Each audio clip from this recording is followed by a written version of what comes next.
உடம்பு ஒரே சோர்வாக இருக்குங்க. என்ன பண்ணாலும் ஒரு வேலையே பார்க்க முடியலை, படுத்து தூங்கணும் போலவே இருக்குது. என்ன பண்ணுறதுன்னே தெரியலை. இதுக்கு ஏதாச்சும் ஒரு ஐடியா சொல்லுங்களேன் அப்படின்னு கேட்குறவங்களுக்கு தான் இந்த ஒரு ஐடியா.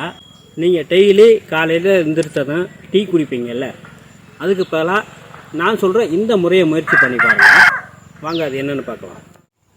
இது தாங்க உங்கள் உடல் சோர்வை குணமாக்கக்கூடிய ஒரு மருந்து.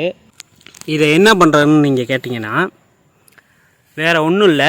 டெய்லி காலையில் எந்திரிச்சதும் பல்ல விளக்கிட்டு நீங்கள் போயிட்டு இந்த மாதிரி ஆவாரம் பூக்களை ஒரு 5 பூவிலேருந்து 10 பூ வீதம் அப்படியே இதோட இதழ்களை மட்டும் பறித்து, இதில் எதுவும் வண்டு பூச்சி இருக்கான்னு பார்த்துட்டு பறித்து நல்லா மென்று சாப்பிடுங்க.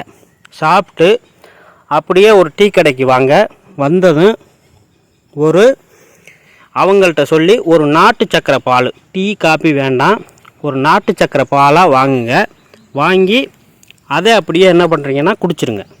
இது மாதிரி தினமும் ஒரு 48 நாளைக்கு 1 மண்டலம் தொடர்ந்து நீங்கள் இந்த முறையை நீங்கள் பின்பற்றுங்க. டெய்லி போகிறீங்க, 10 ஆவாரம் பூக்களை பறித்து மெல்றீங்க, அதோடு வர்றீங்க, ஒரு டீ கடையில் உட்காந்து நாட்டு சக்கரை பாலை வாங்கி குடிக்கிறீங்க. இப்படி 48 நாள் நீங்கள் ஆவாரம் பூவும் நாட்டு சக்கரை பாலும் சாப்பிட்டுக்குவாங்க.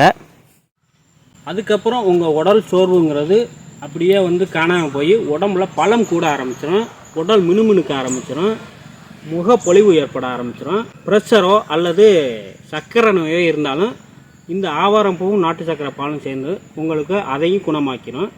சுறுசுறுப்பு ஆட்டோமேட்டிக்காக கிடைக்க ஆரம்பிச்சிடும். நீங்கள் எந்த வேலையும் தொய்வு இல்லாமல் செய்ய ஆரம்பிச்சிருவீங்க. இது நல்ல அனுபவ முறைங்க. இதை நீங்கள் தொடர்ந்து செஞ்சு பாருங்கள். ரொம்ப சிம்பிளு, உங்களுக்கு செலவே இல்லை. இது இந்த மருந்தை பொறுத்தவரை உங்களுக்கு பக்கத்தில் ஆவாரம் பூ கிடைக்கணும், அவ்வளோதான் உங்களுக்கு பிரச்சனை. சரி, எனக்கு பூ கிடைக்கல, பொடியாக வாங்கி பாலில் கலந்து சாப்பிட்லாமான்னா கண்டிப்பாக சாப்பிட்டு பாருங்கள், அதுவும் நல்ல பலன் கொடுக்கும். ஆவாரம் பூ பொடி வாங்கிக்கிறீங்க, நாட்டு சக்கரை பாலில் கலந்து சாப்பிட்டு அந்த 1 டம்ளர் பாலையும் குடிச்சிடணும். சும்மா கொஞ்சோண்டு மட்டும் குடிக்கக்கூடாது, 1 டம்ளர் பால் அவசியம் குடிக்கணும். குடிச்சிட்டு நீங்கள் தெம்பாக அதுக்கப்புறம் வேலை பார்க்க ஆரம்பிச்சிடலாம்.